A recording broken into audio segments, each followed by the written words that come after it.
Yan o. Oh, yun na. Oh, magkano to? Oh. Akin na muna yan, sir. Wala kang karapatan kumuha ng pera ko. Akin na yan. Bilangin nyo. Hindi, akin na yan. Wala kang karapatan. Kahit na mag-usap tayo. 2,500. O ba't kukunin yung pera agad? 2,500. Oh, Pambili nga namin ng gamot yan o. Resita yan, sir. Kung tutusin. eh, naka-aksidente kayo eh. Ang hinihingi ko nga sa inyo, 5,000 para tapos na tayo. 5,000 yan nga lang yun. Matatanggal nga yung itim na yan. Saan yung lumubog niyan, sir? Pag pininturahan ba yan? Ito lang. Hindi, yan. alam ko, sir. Rider, inagaw ang bag at kinuha ang lamang pera dahil sa nasagi at nagasgasang kotse. Sa bawat araw ay hindi maiiwasan ng mga isyu at pangyayari sa lansangan. Ang dahilan, kawalan ng disiplina, init ng ulo at kayabangan. Minsan ay ang pagiging mapagmataas ng iilan. Kaya muli, silipin natin ang isyu ng mga sikat, nagpapasikat at gustong sumikat. Katulad na lamang ng nangyari sa pagitan ng driver ng magarang sasakyan at isang rider. Sa hindi inaasahang pangyayari ay nasagi at nagasgasan ang puting kotse. Agad na uminit ang ulo ng driver ng kotse, lalo na nang makita ang naging pinsalang gasgas sa sasakyan. Pero ang higit na nakakagulat ay ang sumunod ng mga pangyayari. Pero bakit kami persahin mo, sir, na kukunan yung mga pera namin, sir? Eh kasi nga 5,000 nga yung ano. Oh. Mali ko ba yung nagsaas? 5,000. Tapos usapan natin. Kasi nga alam ko 7,000 pa nga per panel ngayon. Oo. Ngayon nga, nakikiusap mo kami. Bakit mo kukursahin kukunin yung bag niya? Wala kang karapatan kukunin yung bag niya, sir, na hahablutin mo. Wala kang karapatan doon, sir, kahit saan tayo mag-ano. Tatabuhan niyo ako ng pera eh. Wala. Bakit kami magtatago? Kinuha mo na nga yan, sir, oh. Kinuha mo na nga yan. Wala kang ano. Binigla mong kinuha yung pera ko. Ba't ganun?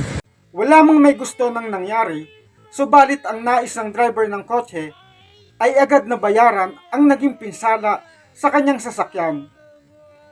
Kaya naman ayon sa pagtatalo nila, ay inagaw ng driver ng kotse ang bag ng nakasagi at sa pilitang kinuha ang perang laman na nagkakahalaga ng 2,500 pesos. Ay, nablok yung pera ko, eh. Oh, bakit tinago ka na ba? Kaya nga hawak ko pa rin. Kaya nga, huwag kang mawirsa, sir. Nakikiusap kami sa'yo ng maayos, sir, eh. Eh kung hindi nga tinakbuhan, oh. Hindi kami tinagpo. Huminto kami, ah.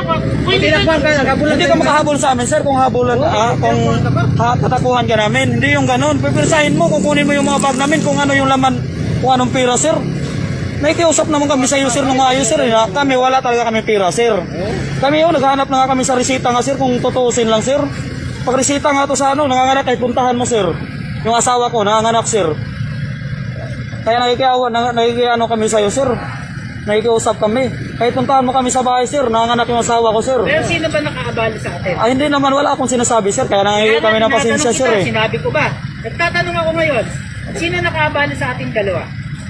Hindi, sabi na abala rin kami kasi hindi naman po kasalanan masyado kasi. So, kasalanan ko na tumabi. Hindi, sir. Disgrasya talaga, sir. Oo nga, disgrasya. Wala namang may gusto sa atin ito, eh. Ako ba ang nakadisgrasya? Hindi. Hindi, aminado naman kami, sir, eh, na. Yun nga, opo, sir, oh. O yun. Only yung. Pero, walang may gusto nito. Yun nga, sir, tama. Pero, alam nga naman ako pa ang magmakaawa sa inyo. Ay, hindi. Ba't mo pupirsahin na yung mga pira namin kukunin mo? 5,000 nga ang ano, kung gusto mo punta tayo sa talyer. Buti, hindi, sir. Pag-usapan lang natin sa polis. Ganito na lang, para mag-usap tayo, sir. Hindi yung hablutin, ba't mo hablutin mo yung bag niya? Pinipirsa mo pa. Yung pira nga, inalbot mo nga agad, eh. Andiyan na yung pira. Yan, oh. Tila walang pakialam ang driver ng kotse sa problemang sinabi ng kausap. Higit na mahalaga sa kanya na makakuha ng pera sa nakasagi ng kanyang sasakyan para sa pagpapaayos ng gasgas nito. Nagmamatigas ang driver na mas kailangan niya ng pera para sa pagpapaayos ng kotse kaysa unawain ang problema ng kanyang kausap. Resita to, sir. Ngayon, hahablutin mo lahat ng bag namin. Oo. Kumbaga, pipirahan mo na kami.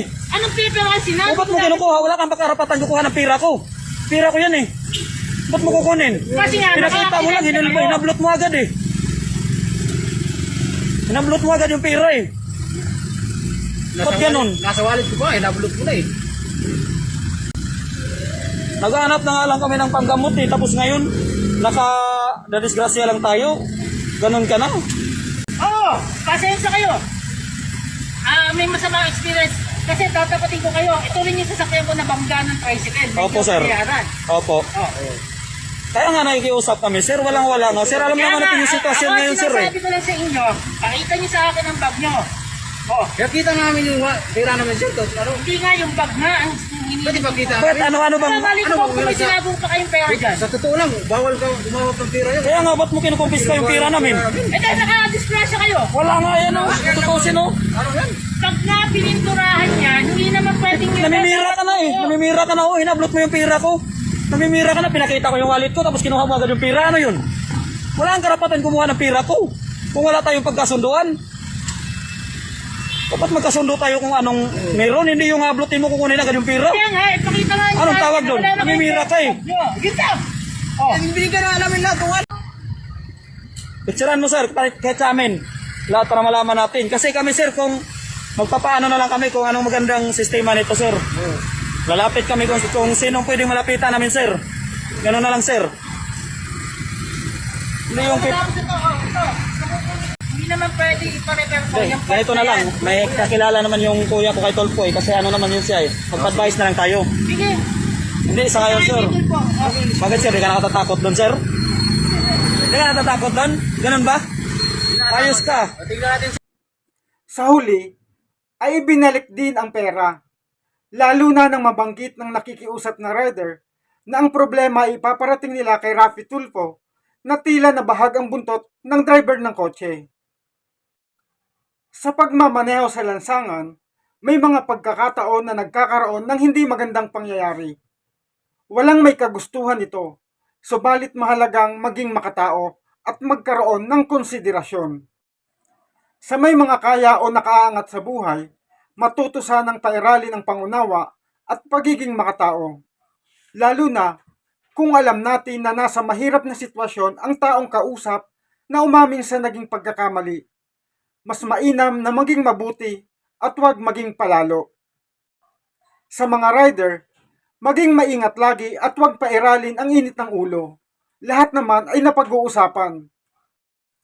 Hanggang sa muli, madramang salamat, ang inyong suporta, ang aking inspirasyon.